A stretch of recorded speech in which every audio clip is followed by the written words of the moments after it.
Hello folks, welcome aboard again. Thanks for the kind comments, keep them coming. And I can't believe this, 34 subscribers. Well, slap on my thigh. It's amazing. In America you can do a YouTube video about plastic dog shit imported from Hong Kong and say silly little jokes and get hundreds of thousands of views and hundreds of subscribers. But if you talk about something about the New World Order or the Illuminati or politics, you are screwed, my old son. Such is the fairness of censorship, isn't it, really? I could talk about earthworms and probably get thousands of views.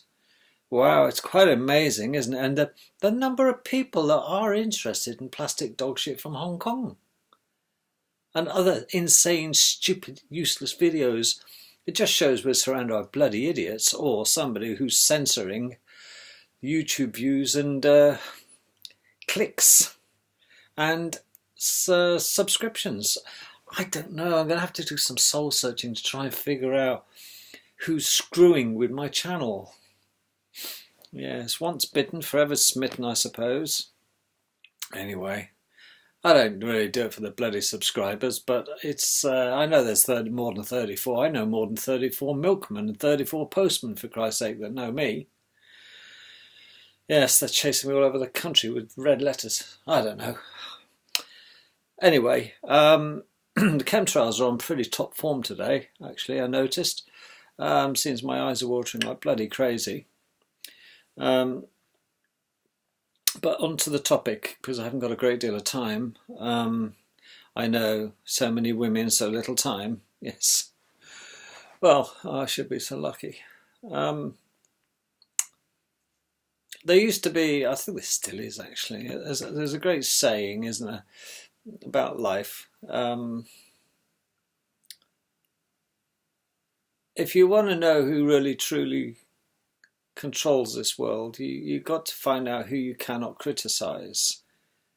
Yes, and we know who they are.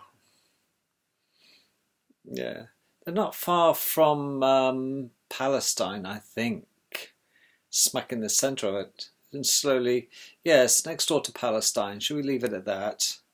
Can't criticize those, we get labelled, you see. Heaven forbid. But you'll be surprised how important that little state is, the state of Israel. Yes, you'll notice I didn't say it's a country because it's not a country. How can it be possibly a country? Anyway, why am I bringing that up? Well, I've said before in my videos that I firmly believe that we are quite magical beings, human beings. We're light beings fundamentally, electrical light beings.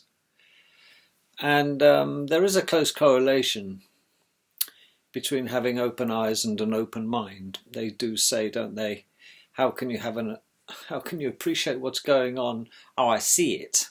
Yeah, but your mind's closed. You see, and I want you to open your mind. And your mind, of course, could be the third eye, influenced by the third eye, called the pineal gland, which is the one little pea-sized thing that in Western society has been calcified by the time you're 6 or 7 years old by food additives and sodium fluoride in the drinking water and other additives, quite deliberately, because they don't want you to get into the dream state to see what the other dimensions are like. That's why by the time we reach adulthood, our ability to have very vivid dreams and recall them has been diminished. Because take an x-ray of a kid on their head, or even do an MRI scan, but an x-ray is better for this. You can see a little white pea-sized thing smack between the ears, centrally located. It shouldn't really be that bright because, well, it's that bright because it's calcified, but past 6 or 7 years old in children, in Western society at least. And this is why we don't dream as well as we should, because the dream state is accessed, of course, by a drug in our body, exuded when we're asleep, by the pineal gland called dimethyltryptamine. And we don't get that much DMT, do we? But I've always believed, very much so, in a creator. If you want to call him God, that's okay, but a creator, a universal creator. My core beliefs are, quite frankly, as an aide-memoire, is that there is no such thing as outer space, in the sense that the space that we perceive as outer space is actually water. Because even in the Bible, not that I'm a Bible puncher or a believer in the official story, there's got to be a little bit truth in so many lies. And it's difficult to try and sift through it all. But I believe that in the Bible it says, as above, so below. And they had no reason to waffle on and lie and control people in those days. But there's so many versions of the Bible that talk about it, but only man could be stupid enough to think that we live in this pressurized, there's no firmament, don't be ridiculous. There's no cap over us at all. Well, if that's the case, then how can you have a vacuum of space and then we have a positive pressure that we have to use to breathe in and out? We actually create a negative pressure in our lungs, folks, okay, to allow the positive pressure into our lungs, and we force our air out by our muscle contracture. So we actually create a vacuum in our lungs by our diaphragm flipping down. It's like pulling back on a syringe. When you've got your finger on the end, you create a vacuum. And it's the same with our lungs. We draw air into our body that way. Our diaphragm is constantly doing that. Yeah, you breathe out, you breathe in, you breathe out, you breathe in. And all of a sudden, though, when you get high up in the sky, we're surrounded by billions and billions and billions and billions and billions and trillions of light years of vacuum. Really? Okay, all right then. I'll believe you not. You see, we have to have a dome above us, otherwise two things will happen. One is that we cannot have a stable environment, and the other one is that we would be drowning, because the outer space, folks, is sea. Yeah, but how do you account for all the planets and you see them? You can see them with, well, hang on a minute. If you pass an electric current through water, okay, positive and negative electrodes into water, and you put enough energy through positive and negative, you can create a spark that will bridge that gap. Okay, and I told you we live in an electric universe. And that spark will actually be a globule. Okay, a ball of light, like a fireball. And we perceive these as planets. Yes. Even our radio telescopes, you'll notice that most of the deep space are radio telescopes. They're not optical. We can't see that far, folks. Okay, with the greatest deep-seeking telescope, optics have their limits, you know. But no, we are led to believe that Mars and Jupiter and Uranus and Saturn and all this sort of things, yes, there's actually land there. No. They're gas balls, folks. That's all. But every star is a gas ball.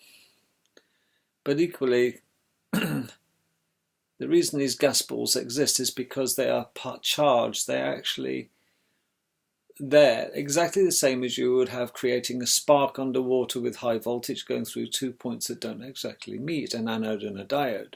You'd create a spark. When you make colloidal gold, by having water, and then you dip in positive and negative and put in, two gold wires, purest gold you can get, the gold wires, and you only put them in 1/4 of an inch under the water and put in something like 1400 volts through the wires, the end of these wires actually fizz, and they get so hot they create a molten ball of fire. And you know, magically, the water turns pink. Pink!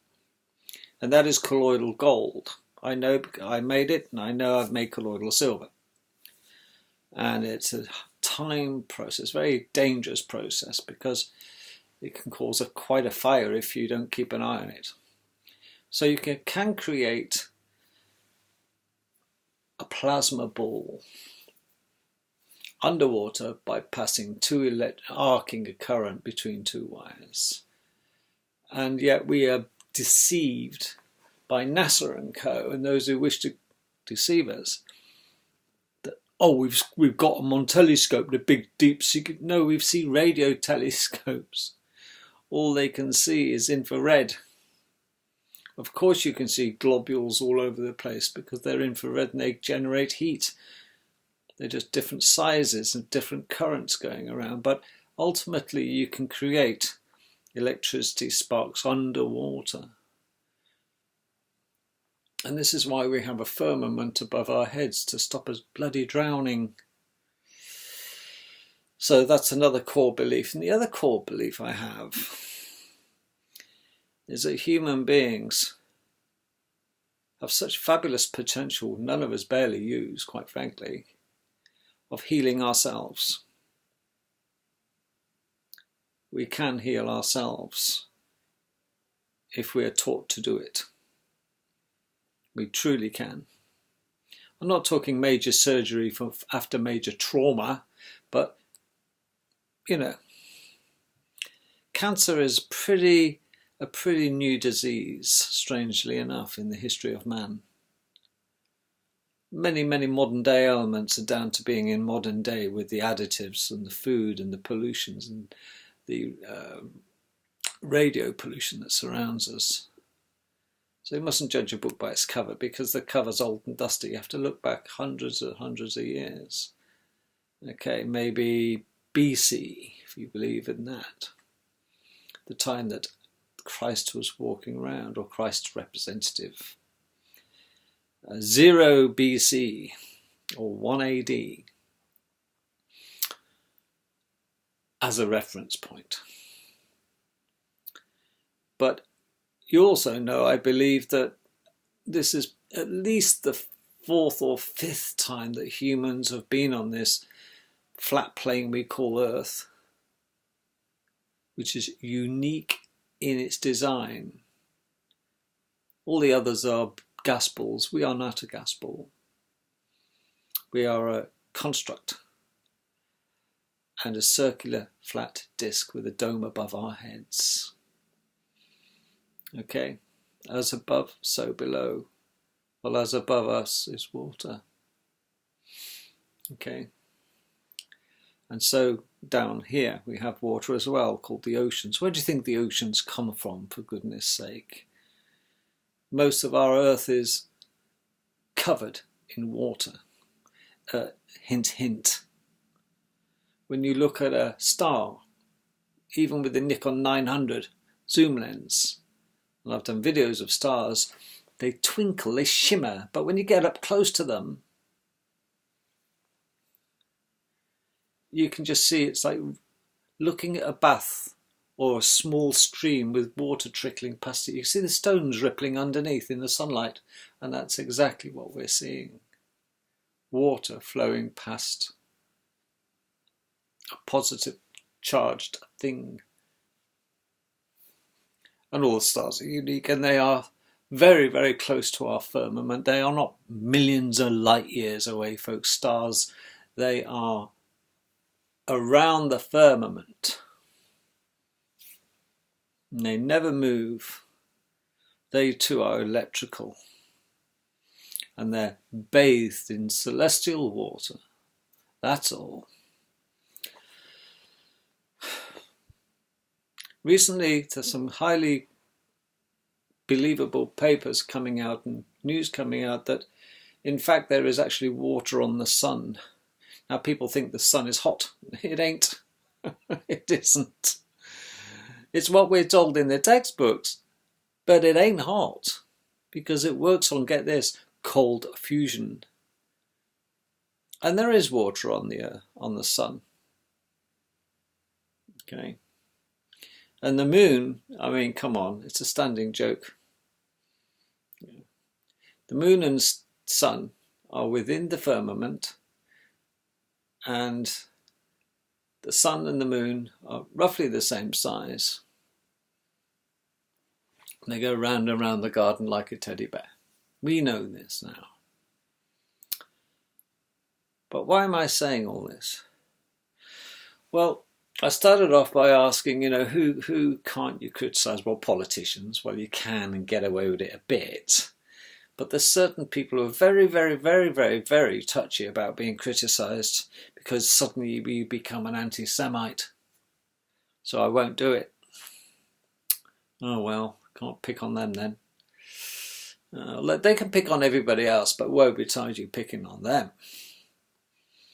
They can call you a racist, but you can't call them racists. Yet they're the biggest racists on the planet. Racists. You see, you can't criticise them. And they control this world. And they control what comes in and out the mouths of those in universities teaching our children. And they control what goes in the textbooks, and they control what we're all taught from a very early age. They truly do. The hidden hand, as Ike calls them. But why is that relevant in this video? It's very relevant because the main crux of this video is to talk about the Dead Sea Scrolls. Now most people, Dead Sea Scrolls, a bunch of things that you read and they're all in funny writing and nobody can understand them. Oh yes, there are people who can understand them. Ancient Arabic. Of course there are. But the amazing thing is that this is what I can't figure out. Well, I can, but I don't like it. I don't like the idea of what's happened to the Dead Sea Scrolls, and I don't know if you know what's happened to them. Well, from the discovery of them by this young boy who ran down and told his father about finding these things in jars. Not all of them were made of copper, of course. A couple were, but not all of them. But what is it that they said is the important thing. Now, these were actually produced, it is estimated, now get this, you're supposed to swallow this, it is estimated that the Dead Sea Scrolls were written in 45 AD. That means after the death of Jesus. Okay. Now, that may be true, it may be not, but it's academic, really, because what the more important thing is, it doesn't matter when they're written, it's what they say. Because even in 45 AD, it would have been a tough call to get anybody creating a hidden hand of the world, wouldn't it? Nobody was that bright in 45 AD except the chosen one. He who knew those who came before us. Or that person that came before us, wise as it or he or she was. A lot happens, doesn't it? In 45 AD, when these scrolls were written. Just because they were written then doesn't mean that they were verbated, they were spoken then. It was just that they were recorded then. And they had hundreds of priests or equivalent of in caves with tables, writing down the words of the visitors. Okay, the visitors. And what these things say. But the moment these things were reported, I'll go into what they roughly said, a couple of points anyway. But what happened when these things were discovered was that they were collected okay, and taken away. Right, eventually. And they've ended up under armed guards, in very secure situation, on a camp, if you like, in Israel, state of Israel. That's where they're being analysed and deciphered. They know precisely what they bloody say. But they want to control them and hide them and stop the general populace of the world knowing what truly is the direct interpretation of what was written down in his hundreds and hundreds of scrolls that have been deciphered where they can, or translated.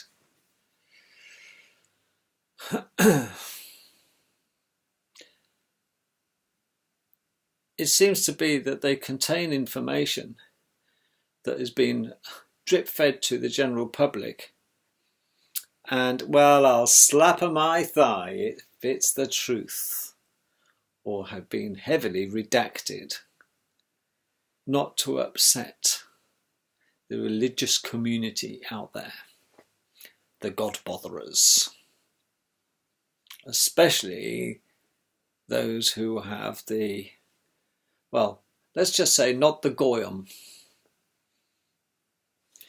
Because in the Dead Sea Scrolls, what it actually is, the fundamental crux of the matter is that these beings from outer space arrived to tread the boards, if you like, and teach the local populace about life on this earth. And they were telling the local inhabitants where they arrived exactly what being human is meant to be and what your potential is. And they go on to mention in the Dead Sea Scrolls the history that is to befall us. Okay, they are prophets because they know it's happened time and time again. And they're warning the people in those days about we have to learn what our full potential is. Otherwise we're going to wipe each other out again. And this is where you tend to understand now that the state of Israel don't want this out there. They want to control religion for their own folk, and they want to dictate what the Bibles, I think there's 400 odd different types of Bible interpretation. But the point about it is this these people who visit actually turn around and say that you have the power within yourself to heal yourself. You are that advanced, and you have to learn there are ways that you can heal yourself. You are designed that way. All right? You don't have to resort to anything else apart from it's all in your mind. And yet, most of us, our minds are controlled and suppressed by chemicals, radio frequency pollutions, inoculations, because it all stems from the control of the pineal gland. And this is why you see such wonders when you take a sniff inhalation of dimethyltryptamine in smoke format. Because then you see the other realms that they're talking about. And there are other realms, and you can go back to the same realm and interact, and they will remember you being there, strangely enough. So it's not a LSD trip. I've done DMT 3 times in my life, and this is a similar way of using ayahuasca. So there we have it. And they don't want you to know this, that you can heal, for the most part, your own ills. You have the power to heal yourself. And you also have the power to live a ripe old age, folks. And this has been known by those people who are deciphering and storing the text from the Dead Sea Scrolls. But why are the Dead Sea Scrolls in Israel, I understand, under heavily armed guard? You can't get a sniff as an outsider. No, they're still being translated, mate. Oh, really? There's that many, is there? Yeah. And what do they say then? Well, we've published what we have said. It's like everything else, though, isn't it? They can say anything to us. Well, I listened to a guy yesterday who's actually got the lowdown of the real translations. And I choose to believe what he says because he has no reason to lie about them. And he's very, very, very passionate about Dead Sea Scrolls. It does talk of a man walking the world, teaching people the potential within themselves and the way they must treat others. Now, does that sound religious? No, it sounds like being human and how we should be to one another instead of killing one another. We should heal each other. We should heal ourselves. We should not inflict pain and misery and suffering on anyone else because we were never designed for this. And I don't care what religion people are, it's their misgiving. But I don't care what colour skin, because it depends where the sun shines, folks. I don't care about people who are intelligent or not. Human beings are human beings. We all have souls. And our soul is eternal. And we do come back until we learn. I'm sure we do. It's just that I don't particularly want to come back. Not looking at the shit state of this place. But I find it inexcusable. And I don't understand. Oh, so what happens when they've been translated? Oh, well, there's certain scrolls that are easy to translate and they're stored under the Vatican now. Under the Vatican, in 52 miles of corridors of books that you and I cannot have access to. And if we did, we wouldn't be left alone with it for 5 seconds. No. Why? Who do these people think they are? That they take ownership of such wonderful, wonderful documents that you and I cannot even see and touch and smell and look at if we so wished. No, because they're the Vatican. No, because they're the Israelis and they are decided to take control, the chosen people. They're never chosen. You could argue that the Sermon on the Mount never happened. Moses didn't exist. It's all nonsense, folks. What happened was, a few years back, before Jesus was just hitting the scene, if he was here at all, in 0 BC, or AD, sorry, they arrived, are out of their brethren, and they got hold of a few locals, and they told them a few home truths about what they've got their hands on in a version of having a bodysuit like they've got. And they said, you've got to stop this warring, you've got to start being nice to one another because this is the future. And we can tell you what's going to happen in the future. And they told them the future, and they predicted exactly what is happening right now, right today. That we are in an ever-warring world. Persistent, constant state of war somewhere happening on this world. People are dying as I speak to you right now and you listen. Bang, bang, bang, bang. I can't count fast enough. There's people out there killing one another, raping each other, stabbing each other, fighting each other. It's a constant state of wars. And life should never be like this, should it? But we've been warned, and it's already been prophesied by these visitors that we're going to wipe ourselves off the face of this earth again. Again, probably for the 5th time.